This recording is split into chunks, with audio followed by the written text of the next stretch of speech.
আসসালামু আলাইকুম ভাই ও বোনেরা, আপনারা সবাই কেমন আছেন? আশা করি অনেক ভালো আছেন। তো আপনাদের যে দুইটা প্রবলেম হচ্ছে বা দুইটা অঙ্ক একটু অন্যরকম লাগছে বা আপনাদের অঙ্ক করতে অসুবিধা হচ্ছে, তো চিন্তার কোনো কারণ নাই, আমি খুব সহজ সমাধান করে আপনাদেরকে বুঝিয়ে দিচ্ছি। আশা করি আপনারা বুঝতে পারবেন। তো প্রথমে আমরা সমস্যা সমাধান করব। সমস্যা দুই। সমস্যা দুই। তো 2 নাম্বার সমস্যাতে কি বলেছে একটু পড়ে নিই আমরা অঙ্কটাতে। বলেছে মৌ লিমিটেড এর 2018 সালের 30 জুন তারিখে সমাপ্ত বছরে হিসাব বই হতে নিম্নোক্ত তথ্য দেওয়া হলো। তো নিম্নোক্ত তথ্য কি কি আছে দেখা যাক। ব্যবহৃত কাঁচামালের মূল্য দেওয়া আছে 12,50,000 টাকা। প্রত্যক্ষ শ্রম দেওয়া আছে 5,50,000। পরোক্ষ কাঁচামাল দেওয়া আছে 75,000। পরোক্ষ শ্রম দেওয়া আছে 25,000। পানি, বিদ্যুৎ ও তাপ দেওয়া আছে 15,000। অবচয় ও রক্ষণাবেক্ষণ মানে যে যন্ত্রপাতির অবচয় ও রক্ষণাবেক্ষণের যে খরচটা আছে সেটা হচ্ছে 20,000। অন্যান্য কারখানা খরচ 15,000। বেতন, বেতনে আপনাদের সমস্যা হচ্ছে, এখন বেতন সরাসরি দেওয়া থাকে কিন্তু এখানে অফিস কর্মচারীর বেতন দেওয়া আছে এবং বিক্রয় কর্মচারীর বেতন দেওয়া আছে। অফিস কর্মচারীর বেতন আছে 30,000, বিক্রয় কর্মচারীর বেতন আছে 36,000। অফিস ভাড়া আছে 24,000, বিক্রয় পরিবহন আছে 16,000, বিজ্ঞাপন 14,000, উৎপাদন ও বিক্রয় 8,000 একক। এবং বলা হয়েছে মুনাফা বিক্রয় মূল্যের 20% অর্থাৎ 20%। এবং বলা হয়েছে প্রশ্নে যে উপরোক্ত তথ্য হতে সংযোজিত মূল্য এবং প্রদেয় মূল্য সংযোজন কর নির্ণয় করো। তো আমরা সমাধানে চলে যাই সরাসরি। তো সমাধানের জন্য 3 কলাম বিশিষ্ট একটি ছক করতে হবে। বিবরণ, টাকা টাকা। তো প্রথমে হেডলাইন দিতে হবে কোম্পানির নাম, যে মৌ লিমিটেড। মূসকের জন্য উৎপাদন ব্যয় বিবরণী, এই মূসক মানে হচ্ছে মূল্য সংযোজন করের জন্য উৎপাদন ব্যয় বিবরণী। তো প্রথমে আমাদের প্রশ্নে দেওয়া আছে কি, যে ব্যবহৃত কাঁচামালের মূল্য, অর্থাৎ এখানে প্রারম্ভিক কাঁচামাল অর্থাৎ সমাপনী কাঁচামাল দেওয়া নেই, সরাসরি ব্যবহৃত কাঁচামালের মূল্য দেওয়া আছে, যার কারণে আমরা এই সরাসরি ব্যবহৃত কাঁচামালের ব্যয় বা মূল্য সরাসরি 2 নম্বর করে বসিয়ে দিয়েছি। যদি প্রশ্নে থাকতো যে প্রারম্ভিক কাঁচামাল বা সমাপনী কাঁচামাল এবং কাঁচামাল ক্রয় থাকতো, তাহলে সেটা যোগ বিয়োগ করে আমরা এই ব্যবহৃত কাঁচামালটা বের করতাম। সূত্রে কিন্তু তাই দেওয়া আছে, আপনাদের ছকটা দেওয়া আছে সেখানে কিন্তু সেটাই দেওয়া আছে। যেহেতু এখানে সরাসরি বলা হয়েছে যে ব্যবহৃত কাঁচামালের মূল্য 12,50,000 টাকা, তাই আমরা সরাসরি ব্যবহৃত কাঁচামালের ব্যয় অর্থাৎ মূল্য 12,50,000 2 নম্বর ঘরে বসাই দিলাম। এর সাথে আমরা যোগ করতাম প্রশ্নে, মানে ছকে না, আপনাদের যে সূত্রটা দিয়েছি সেখানে লেখা দেওয়া আছে যে যোগ করতে হবে ব্যবহৃত কাঁচামালের ব্যয়ের সঙ্গে প্রত্যক্ষ খরচ অথবা প্রত্যক্ষ শ্রম। তো আমাদের প্রশ্নপত্রে দেওয়া আছে প্রত্যক্ষ শ্রম 5,50,000 টাকা, এই যে আমি যোগ করে দিয়েছি। তো যোগ করলে আসে আমাদের 18 লক্ষ টাকা। এই 18 লক্ষ টাকা হলো আমাদের মুখ্য ব্যয়, অর্থাৎ ব্যবহৃত কাঁচামালের সাথে ব্যবহৃত কাঁচামালের ব্যয় বা মূল্যের সাথে প্রত্যক্ষ শ্রম যোগ করলে আসে আমাদের মুখ্য ব্যয়। এখন যোগ কারখানা উপরিব্যয়, মানে মুখ্য ব্যয়ের সাথে আমরা কারখানা উপরিব্যয় যোগ করব। তো আপনাদের কিছু কিছু অঙ্কে সরাসরি কারখানা উপরিব্যয় টাকার পরিমাণ দেওয়া থাকে, যে কারখানা উপরিব্যয় এবং টাকার পরিমাণ দেওয়া থাকে, কিন্তু এখানে কারখানা উপরিব্যয়ের সঙ্গে কিছু মানে কারখানা উপরিব্যয়ে যে আইটেমগুলো দেওয়া আছে সেইগুলো দেওয়া আছে, এখানে সরাসরি কারখানা উপরিব্যয় দেওয়া নেই। তো কারখানা উপরিব্যয় কোনগুলো আমরা জানি, সূত্রে দেখেছি আমরা কারখানা উপরিব্যয়ের অনেকগুলো আইটেম আছে, তার মধ্যে প্রশ্নে যেগুলো আছে সেগুলো আমরা বসাবো। প্রথমে বলা হয়েছে পরোক্ষ কাঁচামাল। এই যে পরোক্ষ কাঁচামাল একটা কারখানা উপরিব্যয়, মানে কারখানার উপরে যতগুলো খরচ হয় সেগুলো হচ্ছে কারখানার উপরই ব্যয়। তারপরে হচ্ছে পরোক্ষ শ্রম, তারপরে আছে পানি, বিদ্যুৎ ও তাপ, অবচয়, অন্যান্য খরচ। এই 5টা আইটেম আছে কারখানা উপরিব্যয়ের, এবং 5টা আইটেম প্রশ্নপত্রে দেওয়া আছে।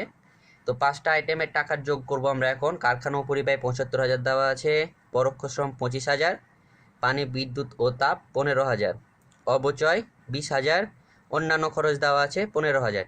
এই টাকার পরিমাণ যোগ করলে হয় আমাদের 1,50,000। এখন এই 1,50,000কে এই মুখ্য ব্যয় মানে 18 লক্ষ টাকার সাথে যোগ করব, যোগ করলে আসে আমাদের 19,50,000। এইটা হচ্ছে আমাদের মোট উৎপাদন ব্যয়। আমরা ছকে বা সূত্রে যা, অথবা আমি যে আপনাদের নোটটা দিয়েছিলাম সূত্রের, সেখানে সেই ছকটা মনে রাখতে পারলে আপনারা এই অঙ্কগুলো খুব ভালোভাবেই করতে পারবেন। তারপরে এটা আমরা পেলাম মোট উৎপাদন ব্যয়। মোট উৎপাদন ব্যয় পেলাম আমরা 19,50,000 টাকা। এখন এর সাথে আমাদের যোগ করতে হবে পরিচালন ব্যয় যোগ পরিচালন ব্যয়। তো এখানে একটা জিনিস লক্ষ্য করুন যে পরিচালন ব্যয় দেওয়া থাকে, অফিস ও প্রশাসনিক খরচ সরাসরি দেওয়া থাকে এবং বিক্রয় ও বন্টন খরচ সরাসরি দেওয়া থাকে, কিন্তু এখানে সরাসরি দেওয়া নেই, বরঞ্চ ভাগ করে দেওয়া আছে। এখন আমরা জানি অফিস ও প্রশাসনিক ব্যয় মানে অফিস ও প্রশাসনের সাথে যে খরচগুলো বা ব্যয়গুলো জড়িত থাকে সেগুলো হচ্ছে অফিস ও প্রশাসনিক ব্যয়। অফিস ও প্রশাসনিক ব্যয়ের সাথে জড়িত আছে, দেখেন প্রশ্নপত্রে দেওয়া আছে অফিস ভাড়া একটা, অফিস ও প্রশাসনিক খরচ এবং অফিস কর্মচারী। তো আমরা প্রথমে লিখেছি অফিস কর্মচারীর বেতন। বেতন যেহেতু অফিস কর্মচারী দেওয়া আছে এবং এখানে অফিসের ও প্রশাসনিক খরচ নির্ণয় করছি আমরা, যার কারণে অফিস কর্মচারীর বেতন দেওয়া আছে 30,000 এবং প্রশ্নে আছে অফিস ভাড়া, মানে অফিস ভাড়া প্রদান করেছে 24,000 টাকা। এই 2 টাকা যোগ করে হয় আমাদের 54,000 টাকা। আমি আবারও বলছি, অফিস ও প্রশাসনিক খরচ যদি সরাসরি দেওয়া না থাকে তাহলে অফিস ও প্রশাসনিক এই খরচের সাথে যে খরচগুলো যুক্ত থাকে বা অফিস ও প্রশাসনিকের জন্য যে খরচগুলো হয় সেগুলো অফিস ও প্রশাসনিক খরচে বসবে। তো অফিস কর্মচারীর বেতন মানে অফিসে যে কর্মচারীগুলো থাকে তাদের আমি বেতন দিয়েছি বা আপনি বেতন দিয়েছেন, সেটা অফিস ও প্রশাসনিক খরচের মধ্যে পড়বে। তাই আমরা এখানে অফিস কর্মচারীর বেতন 30,000 টাকা লিখেছি এবং আমরা যেহেতু অফিসটার একটা নির্দিষ্ট ঘর ভাড়া নিয়েছি অফিসের জন্য, সেই ঘরের ভাড়া আমাদের প্রদান করতে হচ্ছে, তো অফিস ভাড়া 24,000 টাকা। এই 2 টাকা যোগ করলে আমাদের পাবো অফিস ও প্রশাসনিক খরচ 54,000 টাকা। আর বিক্রয় ও বন্টন প্রণালী খরচ, বিক্রয় খরচ, এখানে বিক্রয়ের সঙ্গে যে খরচগুলো জড়িত থাকে সেই খরচগুলো হলো বিক্রয় বন্টন খরচ। তো বিক্রয় বন্টন খরচ প্রশ্নে দেওয়া আছে কি যে বিক্রয় পরিবহন বিজ্ঞাপন এবং উৎপাদন ও বিক্রয়,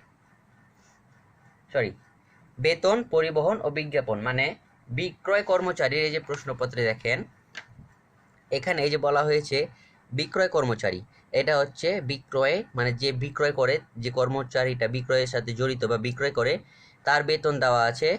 অফিস ভাড়া এটা কিন্তু প্রশাসনিকের মধ্যে চলে গেছে, তার মধ্যে বিক্রয়ের আছে বিক্রয় পরিবহন এর 16,000 টাকা এবং বিজ্ঞাপন কিন্তু আপনার এই বিক্রয়ের সাথে জড়িত, কারণ আপনি বিক্রয়ের জন্য বিজ্ঞাপনটা দিয়েছেন। তো বিজ্ঞাপন বিক্রয়ের সাথে জড়িত, যার কারণে আমরা 3টি আইটেম পেলাম বিক্রয় বন্টনের, একটা বিক্রয় কর্মচারীর মানে বেতন, একটা বিক্রয় পরিবহন আর একটা হচ্ছে বিজ্ঞাপন। দেখেন আমি এখানে 3 টাকার পরিমাণ লিখে নিয়েছি যে বেতন পরিবহন ও বিজ্ঞাপন। বেতন দেওয়া আছে 36,000, পরিবহন দেওয়া আছে 16,000, বিজ্ঞাপন দেওয়া আছে 14,000। এই 3 টাকার পরিমাণ যোগ করলে হয় আমাদের 66,000। এই 66,000 আর 54,000 যোগ করলে হয় 1,20,000, 1,20,000 টাকা যোগ করে নিলাম। এখন এই 19,50,000 অর্থাৎ মোট উৎপাদন ব্যয়ের সাথে আমরা এই 1,20,000 টাকা যোগ করব, যোগ করে আমাদের পাবো 20,70,000। এই 20,70,000 হচ্ছে আমাদের মোট ব্যয়। এই যে মোট ব্যয়, এই মোট ব্যয় হলো আমাদের 20,70,000। এখন আমরা মোট ব্যয়ের সাথে যোগ করব মুনাফা, যোগ মুনাফা। তো মুনাফা প্রশ্নে বলা হয়েছে মুনাফা বিক্রয় মূল্যের 20%, অর্থাৎ এই যে বিক্রয় মূল্য বা মোট ব্যয় যে আমরা পেয়েছি সেটা 20% আমরা বের করব। তো আমরা মোট ব্যয় পেয়েছি 20,70,000 টাকা, 20,70,000 গুণিত প্রশ্নে বলা হয়েছে 20%, এই যে 20% বা মোট ব্যয়ের 20%। তো 20% আমরা বের করলে এই 20,70,000-এর 20% বের করলে আসে 5,17,000 টাকা, 5,17,500। 5 লক্ষ, এই যে আমি এখানে একটু ঘিচিমিচি হয়েছে, আমি এখানে লিখছি 5,17,500। এই 20,70,000 সাথে 5,17,500 যোগ করলে হয় 25,87,000, এই যে 25,87,000। এইটা হচ্ছে আমাদের বিক্রয় মূল্য। এখন এই পর্যন্ত অঙ্ক করা শেষ হয়ে যায়, অনেক বইয়ে দেখবেন বা অনেক স্যারেরা করায় এই পর্যন্ত অঙ্ক শেষ করে দেয়, বিক্রয় মূল্য বের করার পর আর কিছু বের করে না।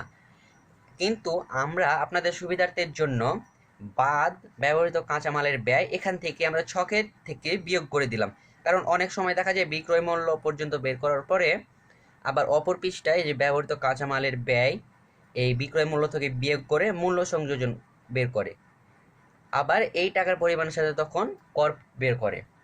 তো আমি একবারই এখানটা করে নিলাম, বা আপনারাও করে নেবেন, খুব সুবিধা হবে এখান থেকে।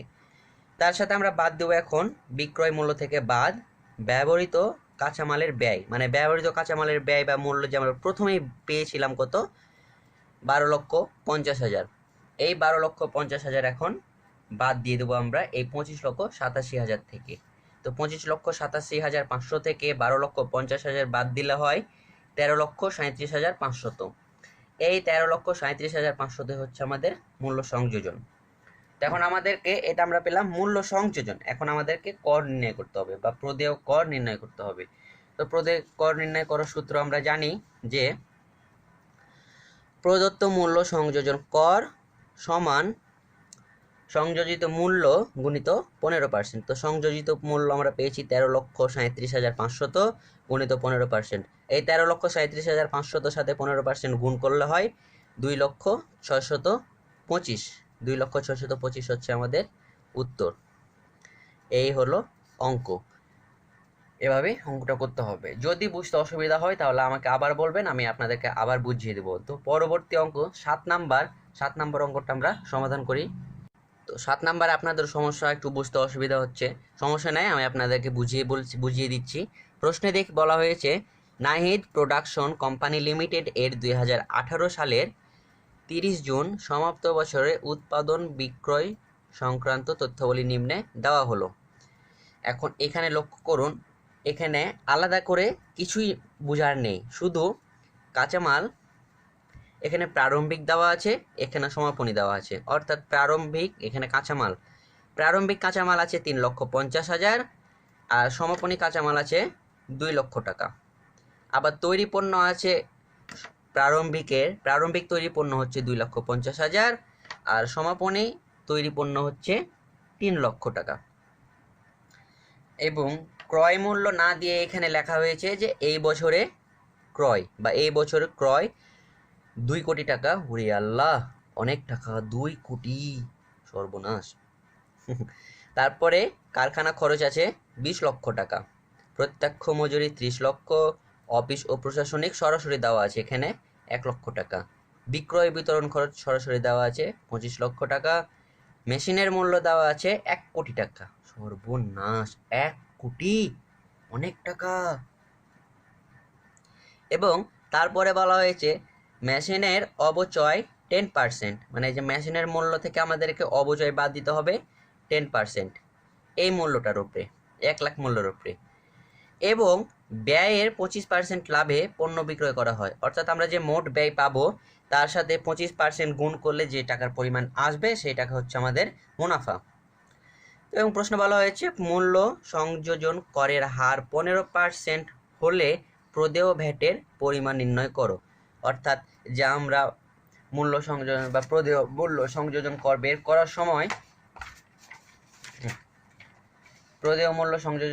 করার সময় যে পার্সেন্টেজ আমরা ব্যবহার করি এইটা 15% সব সময় হবে, মানে ভ্যাটের পরিমাণ তো আমরা জানি 15%। তো যদি এখানে পার্সেন্টেজ উল্লেখ করা নাও থাকে তাও 15%, যদি পার্সেন্টেজ উল্লেখ করা থাকে তাহলে তো ভালোই। তো চলুন আমরা সমাধানটা করে নিই। প্রশ্নে এখন আমাদেরকে যা বলা হয়েছে তা আমরা নির্ণয় করব। তো প্রথমে 3 কলমের ছক কিন্তু একই রকম হবে, বিবরণ টাকা, ওপরে হেডিং নাহিদ প্রোডাকশন অথবা কোম্পানির নাম, তারপরে লিখতে হবে মূসকের জন্য উৎপাদন ব্যয় বিবরণী, এইটা লিখলেই হয়ে যাবে। তো প্রথমে আমাদেরকে এখানে প্রারম্ভিক কাঁচামাল কত দেওয়া আছে, 3,50,000। এই যে প্রারম্ভিক কাঁচামাল 3,50,000, এর সাথে যোগ আমাদের কাঁচামাল ক্রয়। এখানে কাঁচামাল ক্রয় না লিখে প্রশ্নে বলা হয়েছে যে এই বছর ক্রয় মানে কাঁচামাল ক্রয় করেছে 2 কোটি টাকা। তো 2 কোটি আমরা যোগ করব, অনেক বড় টাকার পরিমাণ। ঘরটা একটু বড় করে নেবেন, 2 টাকার ঘরটা আপনারা। তাহলে 2 কোটির সাথে 3,50,000 যোগ করলে আসে 2,03,50,000 50,000, এই যে 2,03,50,000 যোগ করলাম। এখন আমরা প্রারম্ভিকের সাথে কাঁচামাল ক্রয় যোগ করে সমাপনীটা বিয়োগ করব। এখানে দেখেন, এই যে আমি যোগ কথাটা উল্লেখ করে লিখেছি না, এখানে যদি আপনারা এইভাবে সংকেত চিহ্ন দিয়ে দিন যোগ বিয়োগের, তাও কোনো প্রবলেম হবে না। তো আমি এখন এটা আপনাদের সাজেস্ট করবো যে সরাসরি সংকেত চিহ্ন দিয়ে দিবেন, যোগ অথবা বিয়োগ, তাহলে আপনাদের অনেকটা সময় সাশ্রয় হবে। তো সমাপনী কাঁচামাল আমরা কত আছে আমাদের প্রশ্নে, এই দেখেন সমাপনী কাঁচামাল দেওয়া আছে, আমাদের কাঁচামাল সমাপনী দেওয়া আছে 2 লক্ষ টাকা। তো 2 লক্ষ সমাপনী আমরা বিয়োগ করে দিলাম কাঁচামাল থেকে। বিয়োগ করলে হয় 2,03,50,000 থেকে 2 লক্ষ বাদ দিলে আসে 2,01,50,000। বিশাল বড় টাকার পরিমাণ কিন্তু ব্যবহৃত। এইটা পাইলাম আমরা ব্যবহৃত কাঁচামালের ব্যয়, এই টাকার পরিমাণটা মানে 2,01,50,000 টাকা। এর সাথে আমরা যোগ করব প্রত্যক্ষ মজুরি যোগ, মানে ব্যবহৃত কাঁচামালের ব্যয়ের সঙ্গে আমরা প্রত্যক্ষ মজুরি যোগ করব। প্রত্যক্ষ মজুরির প্রশ্নপত্রে দেওয়া আছে 30 লক্ষ টাকা। 30 লক্ষ টাকা আমরা যোগ করে পেলাম 2,31,50,000, মানে 2,01,50,000 সাথে 31 লক্ষ টাকা যোগ করলে হয় 2,31,50,000 টাকা। এইটা হচ্ছে আমাদের মুখ্য ব্যয়, এর সাথে এখন আমরা কারখানা উপরিব্যয়গুলো যোগ করব। তো কারখানা উপরিব্যয়গুলো কি কি দেওয়া আছে, কারখানা উপরিব্যয় দেওয়া আছে এখানে। কারখানার উপর যে খরচগুলো সেগুলো হচ্ছে কারখানা উপরিব্যয়। তো কারখানা উপরিব্যয় দেওয়া আছে এখানে কারখানা খরচ, অবচয়। তো কারখানা খরচ সরাসরি দেওয়া আছে 20 লক্ষ টাকা, এই যে কারখানা খরচ সরাসরি 20 লক্ষ টাকা। আর অবচয় প্রশ্নে বলা হয়েছে যে মেশিনের অবচয় 10%, মানে এই যে মেশিনের মূল্য দেওয়া আছে 1 কোটি টাকা, এই 1 কোটি টাকার উপরে এই যে মেশিনের অবচয় 10% আমাদের ধরতে হবে। যেই টাকার পরিমাণ, মানে এই 1 কোটির সাথে 10% গুণ করলে যেই টাকা আসবে সেটা হচ্ছে আমাদের মেশিনের অবচয়, মানে এটা কারখানা উপরিব্যয়ের অবচয় যে আছে এই অবচয়ের মূল্য। এই দেখেন কারখানা খরচ 20 লাখ দেওয়া আছে, সরাসরি 20 লাখ আমি বসিয়ে দিয়েছি। এবং অবচয় এই যে 1 কোটি টাকার সঙ্গে 10% গুণ, তাহলে 1 কোটির সাথে 10% গুণ করলে হয় 10 লক্ষ টাকা। 10 লক্ষ এবং 20 লক্ষ যোগ করলে হয় 30 লক্ষ টাকা। এটা হচ্ছে কারখানা উপরিব্যয়, এই 30 লক্ষ টাকা। তো মুখ্য ব্যয়ের সাথে কারখানা উপরিব্যয় যোগ করলে হয়, এখানে দেওয়া আছে মুখ্য ব্যয় 2,31,50,000, তার সাথে 30 লক্ষ যোগ করলে হয় 2,61,50,000। এইটা হচ্ছে আমাদের মোট কারখানা ব্যয় অথবা উৎপাদন ব্যয়। তার সাথে আমরা এখন যোগ করব উৎপাদন ব্যয়ের সাথে যোগ তৈরি প্রারম্ভিক মজুদ পণ্য। এখানে তৈরি মজুদ পণ্য দেওয়া আছে, যে তৈরি প্রারম্ভিক পণ্য দেওয়া আছে 2,50,000 এবং সমাপনী দেওয়া আছে 3 লক্ষ টাকা। তো আমাদের প্রারম্ভিক আমরা জানি প্রারম্ভিক যোগ করব এবং সমাপনী বিয়োগ করব। তো প্রারম্ভিক তৈরি পণ্য আমাদের কত দেওয়া আছে 2,50,000 টাকা। আমরা তৈরি প্রারম্ভিক মজুদ পণ্য 2,50,000 টাকা যোগ করলাম, যোগ করে হয় 2,64,000, না 2,64,00,000। আর বাদ দিলাম আমরা তৈরি সমাপনী মজুদ পণ্য বাদ দিলাম 3 লক্ষ টাকা। তাহলে 2,64,00,000 থেকে 3 লক্ষ বাদ দিলে হয় 2,61,00,000 টাকা। এইটা হচ্ছে আমাদের বিক্রিত পণ্যের ব্যয়। বিক্রিত পণ্যের ব্যয় হলো 2,61,00,000 টাকা। এর সাথে আমরা পরিচালন ব্যয়গুলো এখন যোগ করব। তো আমরা জানি পরিচালন ব্যয় দুইটা হয়, একটা হচ্ছে অফিস প্রশাসনিক এবং বিক্রয় বিতরণ। তো অফিস প্রশাসনিক এখানে আলাদা করে কিছু দেওয়া নেই, সরাসরি দেওয়া আছে। তো সরাসরি দেওয়া আছে 1 লক্ষ টাকা এবং বিক্রয় বিতরণ দেওয়া আছে 25 লক্ষ টাকা। তাহলে পরিচালন ব্যয় আমরা পেলাম 26 লক্ষ টাকা। এই 2,61,00,000 থেকে 26 লক্ষ যোগ করলে হয় 2,87,00,000 টাকা। 2,87,00,000 টাকা, এটা হচ্ছে আমাদের মোট ব্যয়। এই যে মোট ব্যয় হলো আমাদের 2,87,00,000 টাকা। এর সাথে আমরা মুনাফা যোগ করব মোট ব্যয়ের সঙ্গে। তো মুনাফা বলা হয়েছে মোট ব্যয়ের 25%। তো মোট ব্যয় আমরা 2,87,00,000 টাকা গুণিত 25%, 2,87,00,000 25% হয় 71,75,000 টাকা। এই 71,75,000 টাকা হচ্ছে আমাদের মুনাফা। তাহলে এখন এই 2,87,00,000 সাথে 71,75,000 যোগ করলে হয় 3,58,75,000। 3,58,75,000 হলো আমাদের বিক্রয় মূল্য। এই যে বিক্রয় মূল্য হচ্ছে আমাদের 3,58,75,000। এখন আমরা এর সাথে বাদ দিব কি, বাদ অথবা মাইনাস ব্যবহৃত কাঁচামালের ব্যয়, অর্থাৎ এই যে ব্যবহৃত কাঁচামালের ব্যয় আমরা বের করেছিলাম, এইটা এখন আমরা বাদ দিব। আমরা কত পেয়েছিলাম? 2,01,50,000। 2,01,50,000 বাদ দিলে হয় 1,57,25,000। 1,57,25,000 হচ্ছে আমাদের মূল্য সংযোজন। এইটাই হচ্ছে আমাদের মূল্য সংযোজন। এখন আমরা প্রদেয় মূল্যটা মানে মূল্য কর যেটা আমাদের প্রদেয় ভ্যাটের পরিমাণটা আমরা নির্ণয় করব, মানে কত টাকা ভ্যাট দিতে হবে আমাদের। তো আমরা এখানে লিখেছি যে প্রদত্ত মূল্য সংযোজন কর সমান 1,57,25,000 1,57,25,000 গুণিত 15%। 1,57,25,000 সাথে 1,57,25,000 15% হয় 23,58,750। এইটা হচ্ছে আমাদের প্রদেয় ভ্যাটের পরিমাণ। প্রদত্ত মূল্য সংযোজন কর মানে এই টাকাটা আমাদেরকে ভ্যাট দিতে হবে। এত টাকা ইনকাম করেছি, তার মধ্যে আমাদের 23 লক্ষ টাকা ভ্যাট আসছে। এই হচ্ছে অঙ্ক। আশা করি বুঝতে পেরেছেন। যদি বুঝতে না পারেন তাহলে আমাকে আবার বলবেন, আমি আবার আপনাদেরকে বুঝিয়ে দেবো, কোনো সমস্যা নেই। সেই পর্যন্ত আপনারা ভালো থাকবেন, সুস্থ থাকবেন। আসসালামু আলাইকুম।